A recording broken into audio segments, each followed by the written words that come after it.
కొంతమందికి నిద్రలో కాళ్ళు పిక్కలు పట్టేయటం కానీ, డొక్కలు పట్టేయటం కానీ, విరుచుకున్నప్పుడు ఎక్కడన్నా శరీరంలో భాగాలు పట్టేయటం కానీ జరుగుతుంటాయి. ఇట్లా మజిల్ క్రాంప్స్ నిద్రలో వచ్చేవారికి ఏ భాగాల్లో క్రాంప్స్ తరచుగా వచ్చి ఇబ్బంది పడుతున్నారో ఆ భాగాలకి మనం ఉదయం లేచిన తర్వాత కానీ, రాత్రి పడుకునే ముందు కానీ ఒక 10 నిమిషాలు, పావుగంట సేపు కొన్ని వ్యాయామాలు చేయటం ద్వారా అక్కడుండే మజిల్ టోన్ పెరిగి బాగా అట్లా విరగదీసుకున్నప్పుడు, విడుచుకున్నప్పుడు స్ట్రక్ అయిపోకుండా, మజిల్ పట్టుకోకుండా ఆ భాగాలు హెల్దీగా మారుతాయి అన్నమాట.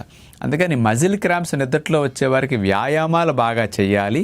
రోజు కాల్షియం బాగా అందించే విధముగా ఆకుకూరలు, నువ్వులు ఉండలాంటివి కొద్దిగా తీసుకుంటూ, మంచినీళ్ళు, కొబ్బరి నీళ్ళు బాగా తీసుకుంటుంటే లవణాలు బాగా అందుతాయి. ఇటు నీరు, కాల్షియం, లవణాలు బాగా అందించడం, ఇటు వ్యాయామాలు సరిపడా ఆ భాగానికి అందిస్తే 1 వీక్ 10 డేస్లో క్రాంప్స్ పూర్తిగా పోతాయి, మళ్ళీ రాకుండా ఉంటాయి.